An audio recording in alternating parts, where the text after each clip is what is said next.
What's up, guys? Hey, welcome to the MMA Cooksy Media channel.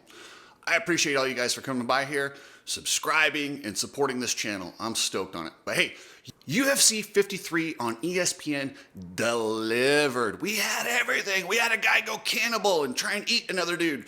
We had Rose Namajunas keeping her title hopes. And I also want to talk about Edmen Shahbazyan. And also, I got to comment on the Conor McGregor video where he's twitching out on something. But we'll get into all that and more. But hey, thanks guys. Remember, subscribe, and let's get into this. You need people like me so you can point your fucking fingers and say, that's the bad guy. I'm going to start with Igor Severino. Igor Severino was putting on a tremendous fight. This was a candidate for fight of the night. These dudes were swinging, and he needed to get a takedown. So he kept pushing his opponent against the fence over and over. And the opponent was cheating. He was 100% cheating. He grabbed the cage multiple times, and the referee didn't do anything. And yes, it probably frustrated him. It brought me back to when Mike Tyson kept getting headbutt from Evander Holyfield. You lose your mind. You're getting punched in the face. Igor, while going for a takedown, sticks his head in and bites hard. I mean, he didn't just crimp on it. He bit. I don't know how you even do this with a mouthpiece in, but he left a serious mark on the inside of this arm.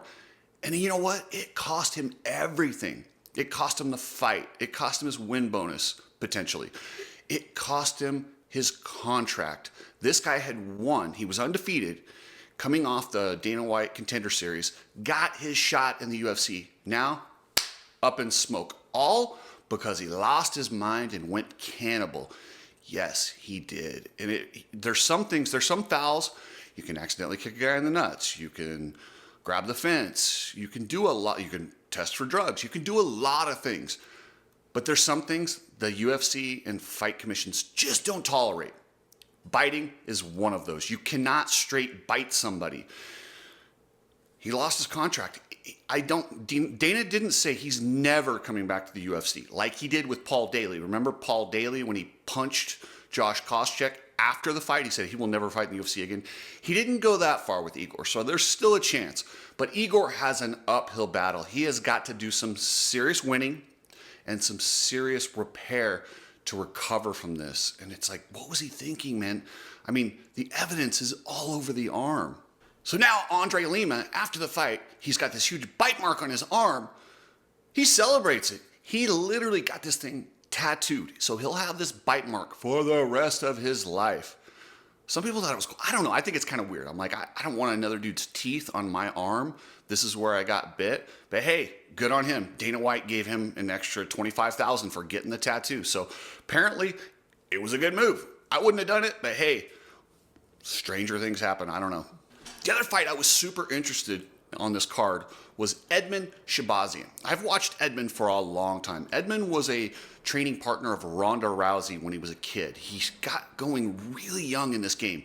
And his coach was that weird Edmen guy. Remember the weird Edmen that trained Ronda that was like, I think he's probably the worst coach I've ever seen. I don't remember his last name, Tabarian or something. But that Edmund, it was his coach and put him in there, and he had poor coaching. So he got to that upper echelon. He fought some of these good guys and got knocked out hard multiple times. So he switches gyms. He comes to Extreme Couture. And for a guy who's had his button pushed and a lot of head injuries, I don't think training with Sean Strickland is the right idea. But hey, you know, they do what they got to do. And I do like the trainers and everybody at Extreme Couture. They are some of the best, if not the best in the game. Dewey Cooper, Eric Nixick, those guys are awesome. But I just don't know if they understand. Well, I think those guys do, but you got to watch those concussions. You really do. And poor Edmen, I mean, he got clipped early and he was wobbling. So he did get the win. But man, I don't know. Can he sustain this? He kept his career alive because had he lost this fight, there's a good chance he's no longer in the UFC. But he won. He's still in the UFC. I don't know. I don't know what you do to regain your chin. I mean, ask Dominic Reyes. Dominic Reyes, in my mind, I watched that fight against John Jones when Dominic Reyes beat him. I had it scored for Reyes to win that fight. From there, he has 2 or 3 vicious knockouts, and he can't stay conscious anymore. That is something it's scary about MMA fighters. Once you get those buttons pushed, like Chuck Liddell, it's just not the same. And I don't know that you can train that back. Sometimes that's just the way the brain works, and it's just gone. Hopefully this bounces back for Edmen, but I'd hate to see him go the way of Chuck Liddell, Dominic Reyes. I mean, he's only 26. One of my favorite all-time women's fighters is Rose Namajunas. Rose Namajunas is a two-time strawweight champion. She's got wins over Joanna, Wei Li, and some of the most elite fighters in the UFC, not only just her division, but in the UFC period. She has got wins over them, and she wants to tackle the flyweight division. She got beat by Fiora the first time out, but she came out and said, hey, I broke my finger right off the bat, and I was fighting one-handed, and it just changed her game. Maybe it did.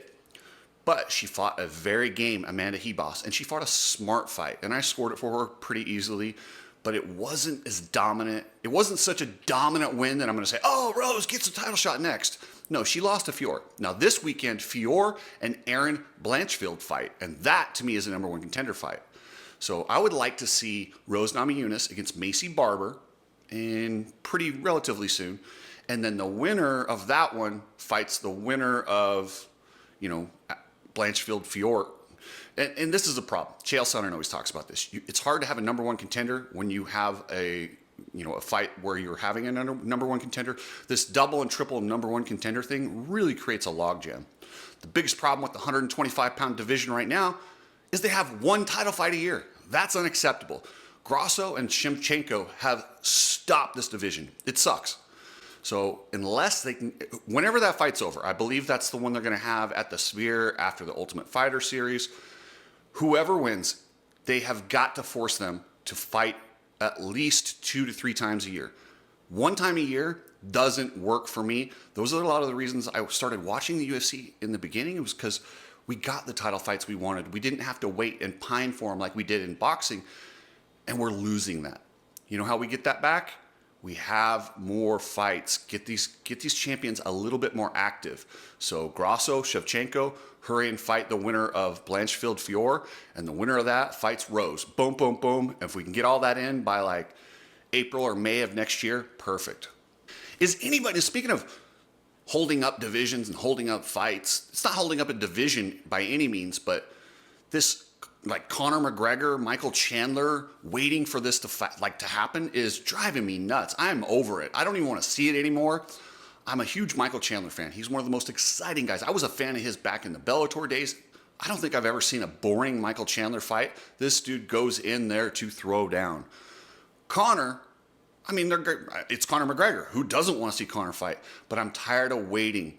Michael Chandler is wasting the prime years of his career, and he's only got a few left. He's getting up there. He's getting close to that 40 range. I think he's 37 years old. But if he does not stay active, look what happened to Colby Covington when he sat out and waited. Once you lose it, it's gone. You don't necessarily get to go back and be younger. Don't waste these.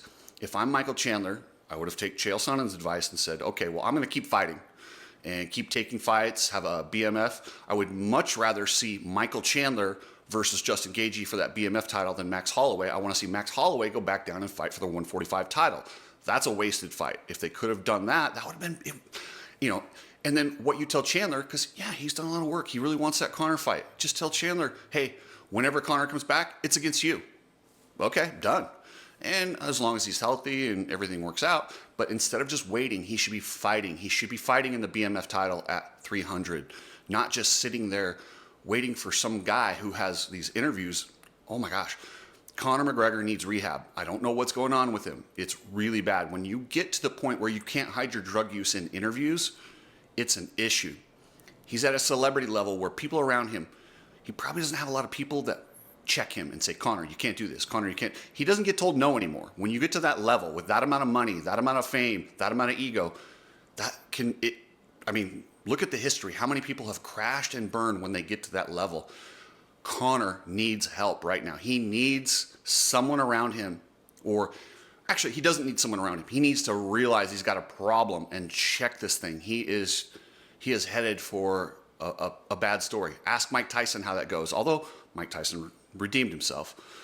Yeah, he needs help. And until Conor looks like a guy that I used to watch fight, I don't really care to see him in the cage. I don't want to see some cracked out, has been a shade of what he used to be. I remember when he knocked out Jose Aldo with one punch.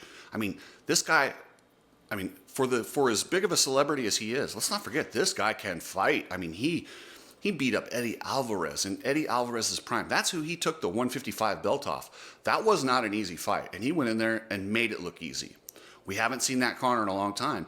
The last 2 times I saw him in the cage, he got his ass kicked by Dustin Poirier. It didn't look good, and before that I saw, you know, I mean, I think he got past Cerrone in the middle there, but he lost to Khabib. I haven't seen a lot of, he's hitting that's part of your career where you just lose a lot. I mean, look at all the great fighters when they hang on too long. If you check their records, there's a lot of red towards the end. But anyway, guys, that's it for the MMA channel. Subscribe. I appreciate it, and I'm going to keep these videos coming.